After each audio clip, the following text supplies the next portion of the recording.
Good evening, everybody.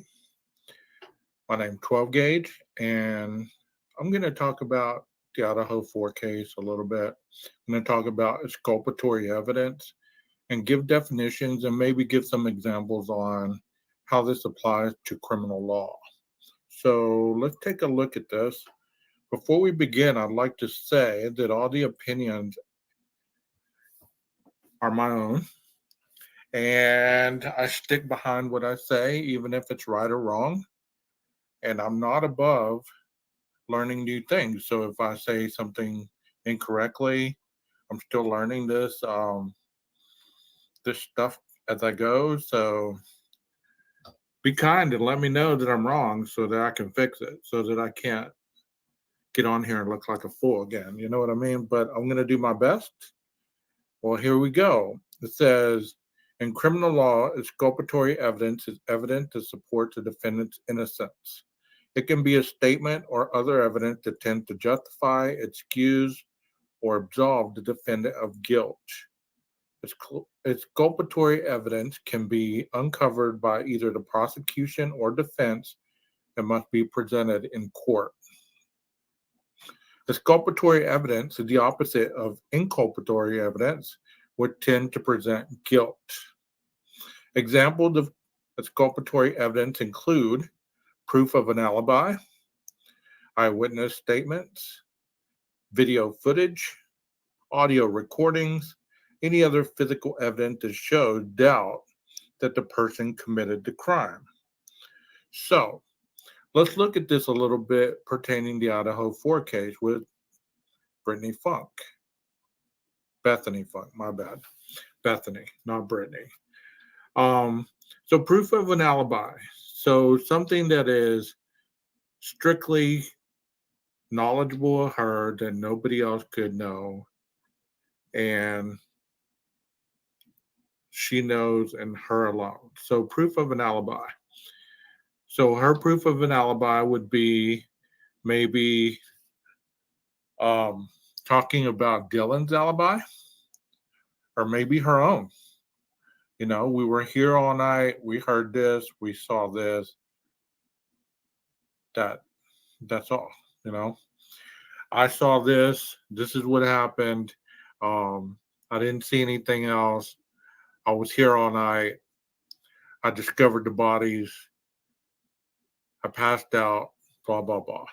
Proof of an alibi that they were there. You know, that she was there. So exculpatory is strictly based on what she states happened regarding herself. Eyewitness statements, meaning that she was an eyewitness to the crime, even though we don't know if she saw anything because it hasn't been stated. Her stuff has really been tight-lipped. So we don't really know what her statements were regarding what she saw, who she saw, what she heard. Did she actually hear anything? Was she texting with Dylan? Was she texting with the roommates? Any of this stuff, you know? So no telling what it was that her eyewitness statement was. Did she have any video footage that she recorded? Maybe she saw something. Maybe she recorded the Elantra leaving. Maybe she took photos of the Elantra. Maybe she caught the individual in the Elantra. Maybe we never know.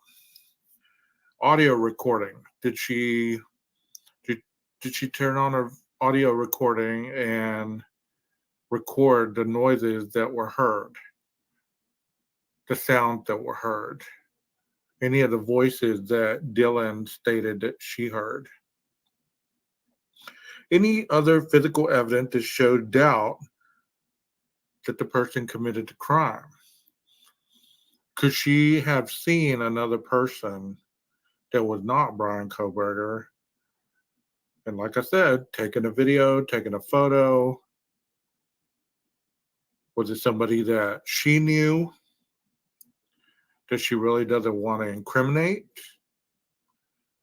Is it another person that she heard? Did she recognize their voice?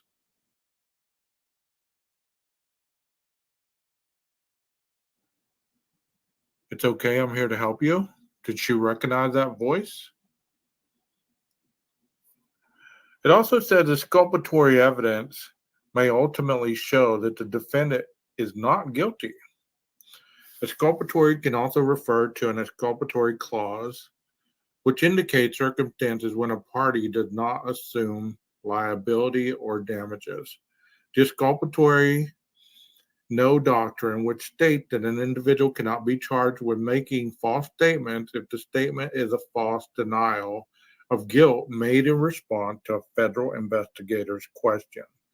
This is not legal advice. You may want to consult with a lawyer after the situation, is what it says. So,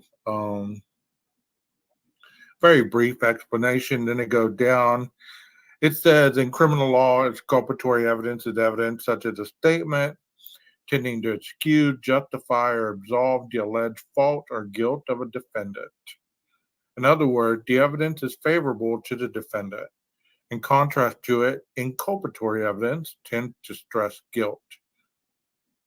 See also the Brady rule. And we have heard of the Brady Giglio and all that exemplifies.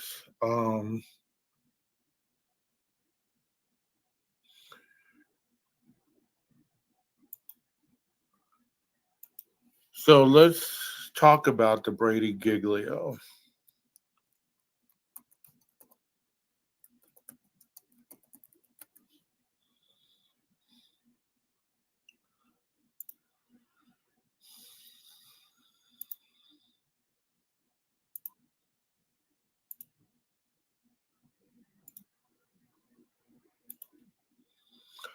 Okay, Brady versus Maryland, 373 U.S.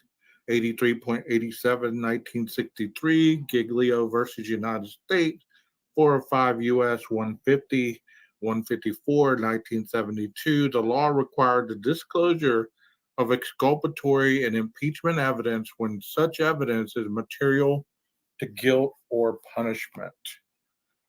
So that basically says that any evidence that could go to free the perpetrator must be shared either by the police, by the witnesses, by the individuals involved. So think about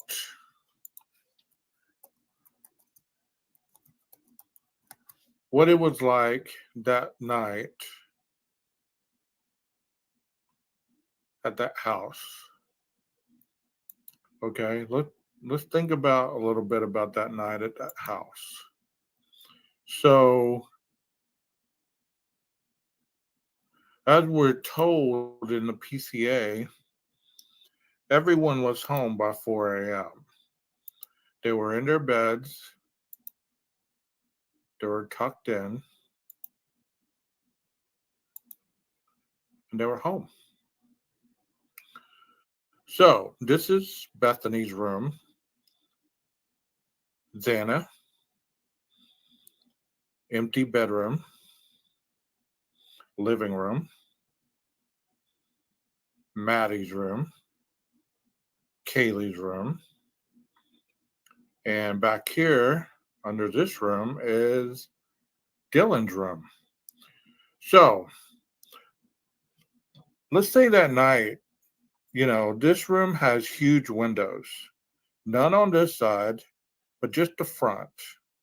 And then you have the doorway, of course. So, let's say you hear all this commotion going on. Bethany hears it. So she wakes up and she starts looking out this window. She doesn't see anything, or maybe she does. Maybe she sees people in the street. Maybe she sees people in the parking lot, by the vehicles, whatever it might be. And maybe she took a video of this. Maybe she even went upstairs to the living room to see what all the noise was about. Maybe that. latent shoe print was her shoe print knocking on Dylan's door and then running back down the stairs, locking herself in her room, and started texting. We never know. You know, maybe she was the one that, if there was a DoorDash, maybe she was the one that opened the door. Because think about it, by proximity, she is the closest to the front door. And as what we saw in another video, police cam, she opened the front door when the cops knocked. So proximity wise, she would be the closest to the front door. Did she grab the DoorDash? Did she run it up the stairs, leave it on the little awning area right here, yell out to Xana, hey, your food's here, run back down the stairs, go to her room? Or was it Dylan that came down, got the DoorDash, ran back up, stuck the food on the awning, yelled out, hey, your food's here, or, something of that nature? And then all the chaos started happening according to the PCA. She heard the dog and what sounded like Kaylee and the dog were playing. Then all of a sudden it stops. And then all the commotion starts happening over here. And then she sees him walking out toward the sliding door. So she sees him walking toward the sliding door. So was that just the front? Did he walk toward the sliding door and then come back down, open the door, and run out the front door? And Bethany took a photo or a video of him running out the front door, and his car wasn't even back here. Maybe his car was up the hill. Or maybe it was back here. Maybe he ran out the front door, up the hill, in his car, down the hill, and all the way around. It's just interesting how fast all this happened and how quickly you're in, you do what you do, and then you're out. Nobody hears anything but the thud. The dog starts barking. So the dog wasn't barking before the thud. During all this commotion, the dog wasn't barking. But they said this dog wasn't one of those dogs that would bark. So the thud happened. The dog starts barking.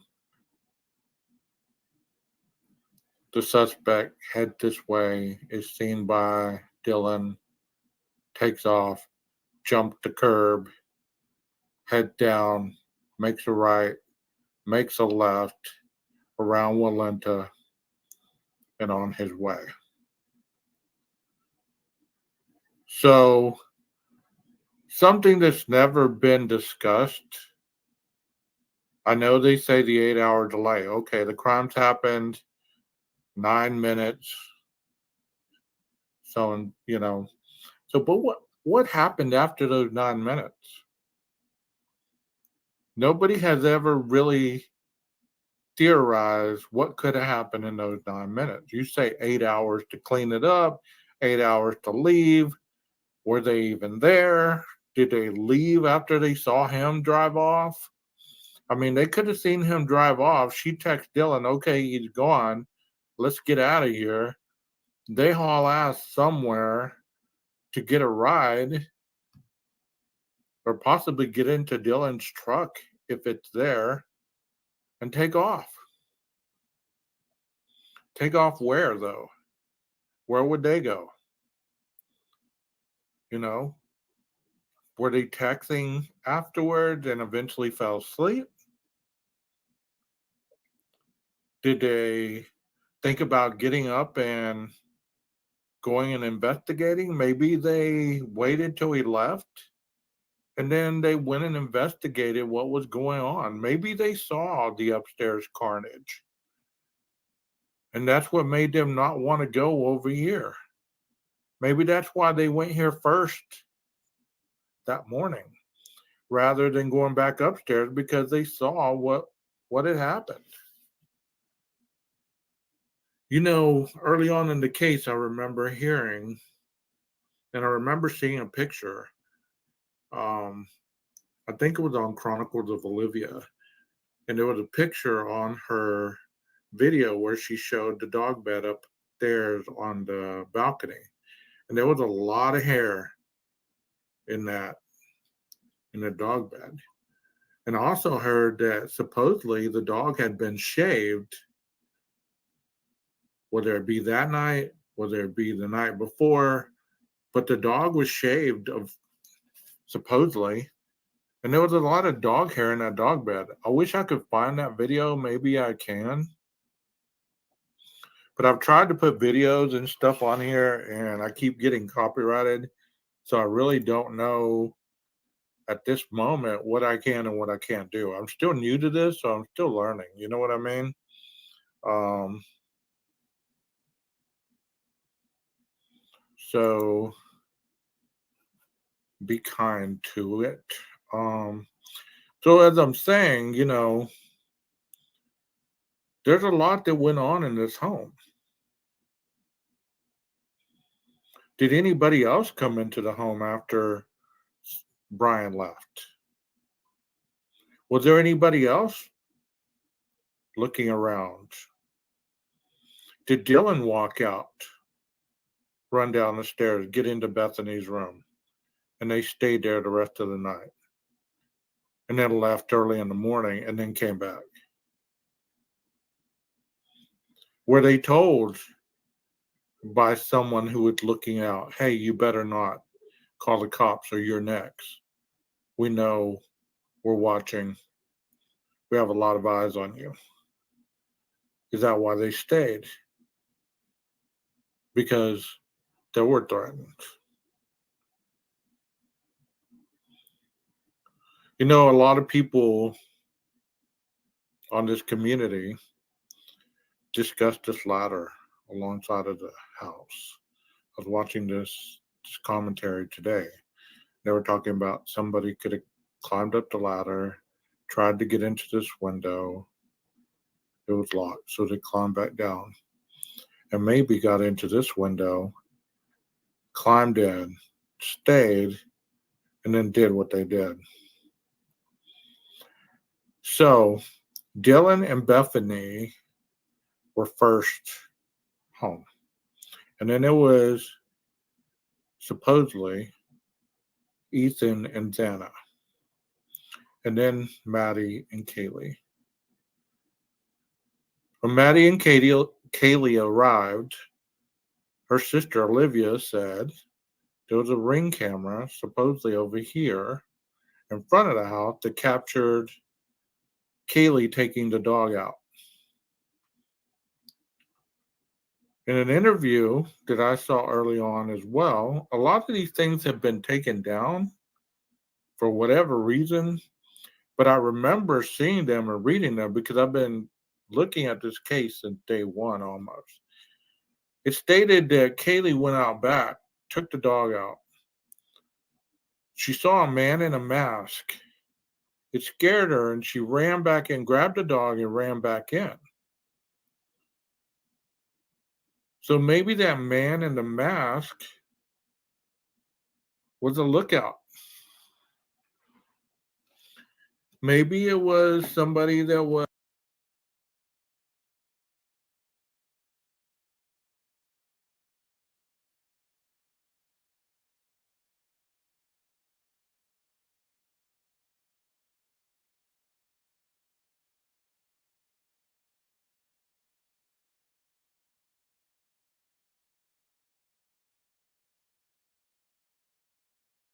was watching, relaying information. Yeah, they're all here.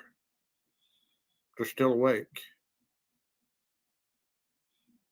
Because, I have a light on right now and I could be sleeping and you would think that I was awake because the light was on. But think about this. She grabs the dog, runs back in, runs up the stairs, goes into her room. This is supposedly around 1:56, 58, 2 o'clock. They start calling, texting Jack DeCur. All that time, no answer. Call from Maddie's phone, no answer. Was she scared of this masked man? And maybe that masked man was the lookout, but came in to subdue until other people arrived or until another person arrived? Because just because you see a masked figure does not necessarily mean that they're brave enough to walk into the residence, especially if you lock the door behind you. You know what I mean?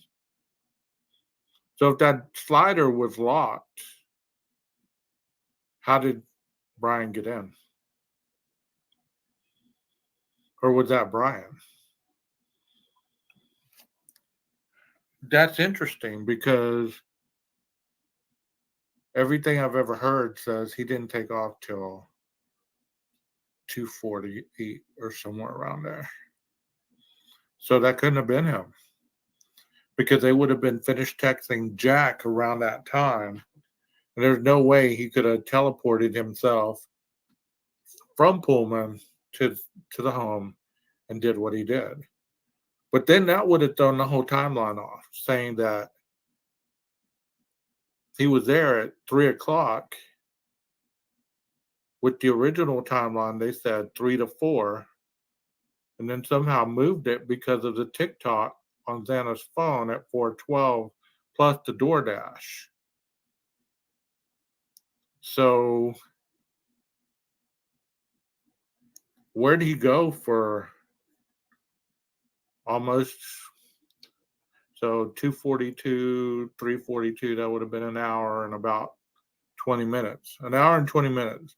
It takes about 16 minutes to get to Moscow. So what did he do the rest of the time? We've been told that he was circling the home for 30 minutes. Okay, well, that leaves almost 60 minutes. What was he doing?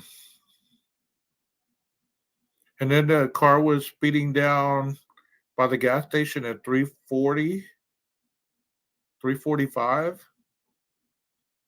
going the wrong way. Where was that car going? These are just questions, they're just questions.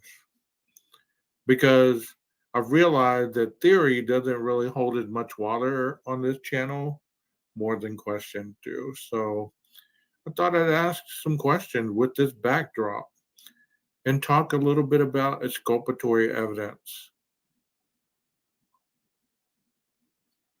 I'm trying to grow this channel not because of the monetary value, because I am employed, I make my own money, I don't need YouTube money. I enjoy the panels, the chats. I enjoy meeting new people. So if people start, subbing to my channel, that'd be great. I could meet some new people who think alike, critical thinkers, not based on conspiracy, because I'm trying not to be a conspiracy theorist.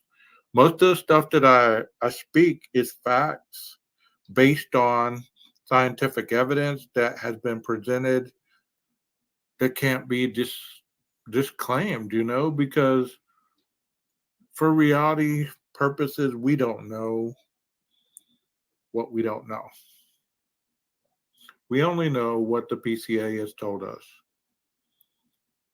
The exculpatory evidence that's intimate to Bethany is the fact that, yes, she did hear what Dylan stated she heard, but she saw something different. because Dylan saw one thing, maybe she saw something different. Maybe she had a photo of something different. Because I remember talking to somebody about the PCA, and let me see if I can pull it up right quick.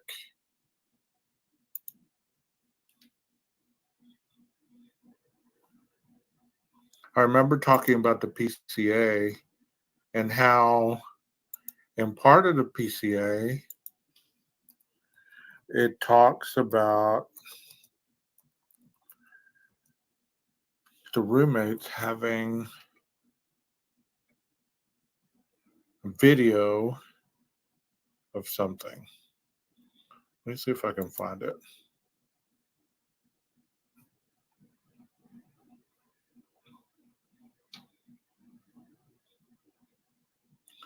Okay, it talks about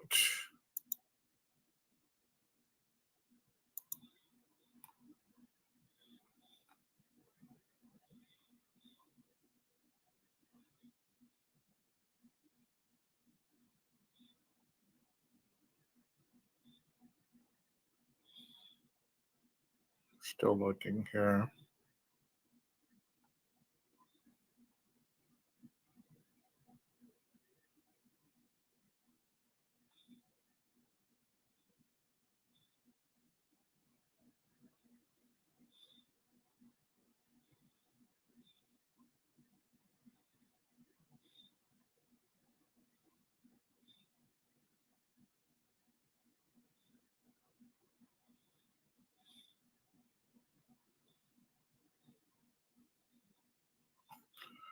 Okay, found it. Like I said, I have done extensive studying of the case. I'm no expert by any means, but right here where it says the combination of DM statement to law enforcement reviews of forensic downloads of records from Brittany, or I don't know why I keep calling her Brittany, Bethany, and Dylan's phone. The video of a suspect video as described below leads investigator to believe the homicides occurred between 4 and 4:25. Right here. And video of a suspect video as described below.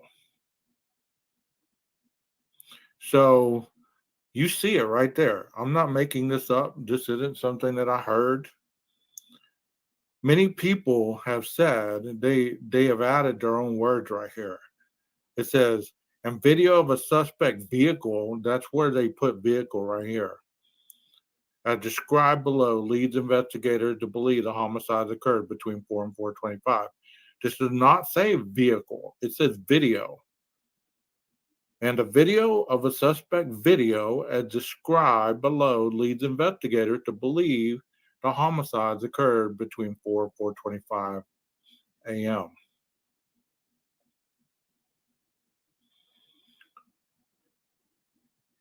When they processed the crime scene, they found a latent shoe print. This was located during the second processing. You've already heard this. You've read it 100 times. So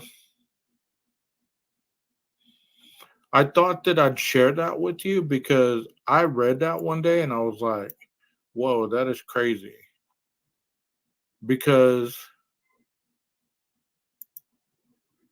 that could be the exculpatory evidence. It could be what Bethany has, a video showing who's in that white Elantra. Did somebody run out the front door? Did they get picked up in the white Elantra? Were there two people in that white Elantra? A driver and somebody who got picked up. Well, I hope you've enjoyed what I've presented this evening. If you enjoyed it, please leave me a like and come on over. I'm going to try to get better at this. Once again, have a great evening. And if you're in the part of the country where you're having this excruciating weather, be safe. Stay warm out there. Talk to you soon.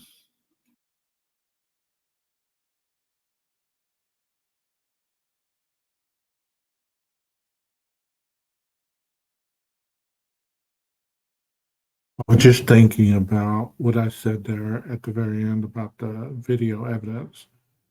As it stated, and I just read it again, it says the video is evidence below, meaning the White Elantra between 4 and 425. Y'all have a wonderful day.